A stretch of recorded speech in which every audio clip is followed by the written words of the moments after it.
Salutare fraților, din nou la noi pe canal. Nu băgați în seamă mâna mea în ghipt și nici papucii mei. E vară și suntem mai relaxați, deci se pot întâmpla și anumite mici prostioare. Astăzi avem cu noi o superbă Honda CBR 650R, modelul 2024.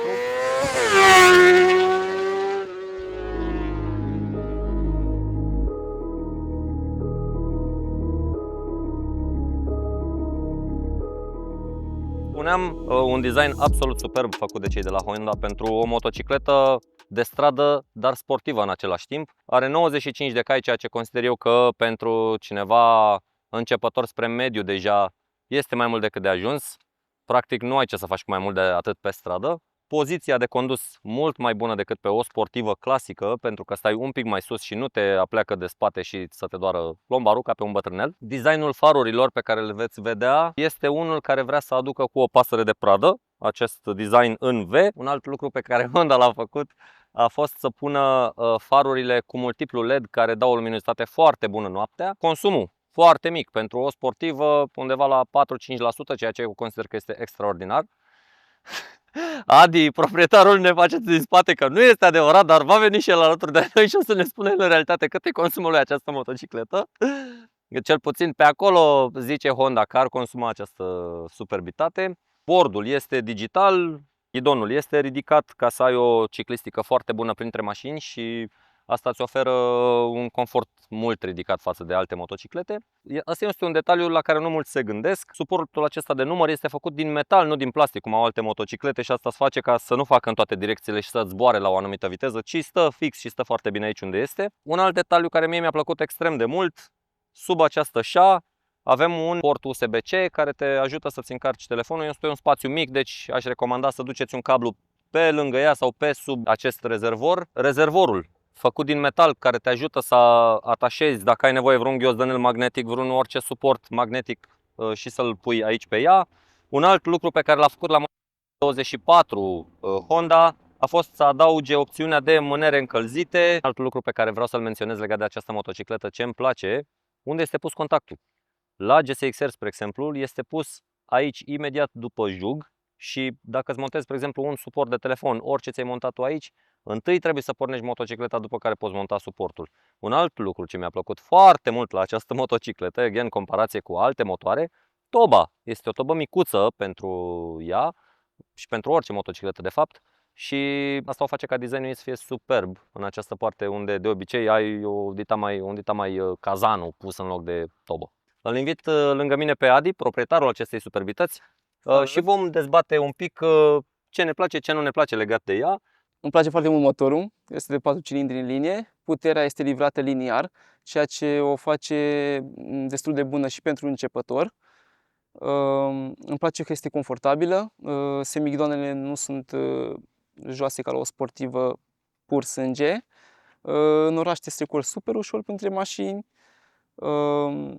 însă este puțin cam grea la viteză mică, cam la 5-10 la oră trebuie să te obișnuiești puțin cu ea, Da. mai ales dacă ai mers înainte pe o motocicletă ușoară. Ce nu-mi place la ea, cutia de viteze, nu știu dacă este din cauza mea, fiind începător, însă am mai întrebat și alți posesori de Honda, între treapta întâi și a doua, cam găsești pe neutru. Am înțeles. Tocmai Și în cazul în care ai nevoie să plece vreodată tare, te poate lăsa la mai neutru. ales la Constituție, când vrei să pleci și tu acolo. Hai. Da. Însă am rezolvat problema cu un shift gear support, l-am montat aici. Un alt lucru ce îmi place mie, ce a făcut Honda pentru acest model 2024, este că poți să spui manșoane încălzite și quick shifter, ceea ce mie mi se pare o chestie extraordinară. Și mai povesteai tu, Adi, în background legat de acel e-clutch. Da, mai este și varianta cu e-clutch, ce îți ține automat, își ține ambreiajul, ceea ce este foarte tare, adică te oprești la semafor chiar dacă ești în treapta a treia, doar frânezi, nu mai trebuie să mai tragi ambreiajul, ține pentru tine și te oprești ca și cum ai fi pe un scooter. Doar trebuie să schimbi. Foarte tare. Chiar este o motocicletă care mi se pare superbă și perfectă pentru cineva, fie la început, fie care deja știe să meargă pe motocicletă, fie care vrea să meargă la un drum lung, fie să se bucure, nu știu, chiar și pe o zi de circuit, bănuiesc că poți să mergi cu ea și să te bucuri, da, aproape ca pe o sportivă. Ok, nu e o sportivă full, dar totuși te poți bucura cât are ea, în puterea ei, cât 95 de cai. 95, da. Eu sincer aș mai schimba un element la ea. Levierul de ambreiaj, dacă ar fi Așa, da. reglabil, cum este și cel de frână, ar fi perfecte, ok. ca să se potrivească pentru mâinile fiecare persoane. Da, da, da. Și anvelopele sunt Dunlop Road Sport 2. Pe ploaie se simt puțin Nesigure. nesigure, da. Da, da, da. Însă, Dar per total așa e o motocicletă pe care o recomanzi. da, clar. Super. Clar. El nu este chiar la început, deși el așa vrea să ne spună nouă că este începător. El face deja la niște prieteni de-ai noștri de care o să vă povestesc el un pic mai mult. Face deja niște cursuri pentru asta și chiar te rog să ne spui un pic mai multe detalii. Am făcut cursul de level 1 la școala de curse, unde mi-am învățat poziția corectă pe motocicletă, cum să o înclini, cum să dai cu genunchiul pe jos, ceea ce m-a ajutat super mult, adică mi s-a schimbat. Să prinzi încredere în motociclism, practic. Exact, mi-era frică, aveam o anumită teamă, însă e mult mai bine, ce am învățat la curs este că este mult mai bine pe o sportivă și nu numai să ieși tu de pe motocicletă ca să nu o înclini mult pe ea în sine. Aveam obiceiul să o înclin motocicleta sub mine, ceea ce înseamnă mai puțin grip și șanse mai mari să te duci cu ea. Deci celor care sunteți la început de drum în motociclism, vă recomandăm să urmați poate același drum ca el, să învățați un pic să vă înclinați, să aveți încredere în motocicletă și de asemenea cum să fiți și precauți în trafic, pentru că și asta este foarte important, cum să calculați înainte câteva mișcări, nu? Bănuiesc că toate lucrurile astea adunate duc la o experiență mult mai plăcută pe o motocicletă. În momentul în care am achiziționat-o și m-am urcat pe ea pentru prima dată, am avut un șoc să văd poziția aceea, când m-am pus pe ea, efectiv stăteam în mâini, eram obișnuit cu naked-ul de la școală unde eram foarte relaxat cu mâinile și am avut un șoc când m-am pus prima dată pe ea. De aceea aș recomanda ca oricine își cumpără o motocicletă nouă, indiferent de categoria, de tipul motocicletei, să-și pună niște jaloane într-o parcare sau într-un poligon și să facă câteva manevre la viteză mică. Te ajută super mult să înțelegi mai bine motocicleta în sine, cum să o controlezi, după aceea prin trafic, între mașini, prinzi încredere dacă faci exerciții la viteză mică. Da, perfect, de acord. Vă mulțumim că ați fost alături de noi și la această prezentare. Canalul Adrenaline Score continuă. Rămâneți aproape pentru că vom mai avea și alte motociclete în review.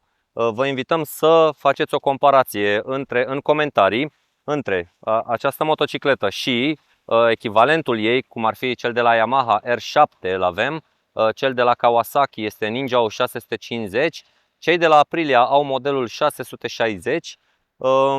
Și vă invităm de asemenea să faceți comparația și cu o sportivă full, cum ar fi un GSX-R de 1000, un R1 sau un R6 chiar, și să ne spuneți cum vi se pare vouă mai potrivit pentru stradă. Asta care are și poziția aceea comodă sau una mult mai agresivă în care poate ai un pic de adrenalină mai multă. De asemenea, dați un like, un subscribe și... care l-a făcut Honda, mă bâzăie muștele. Un alt lucru este foarte... Stai, zi din nou, că am zis din nou. Am zis iar. O să mă abțin.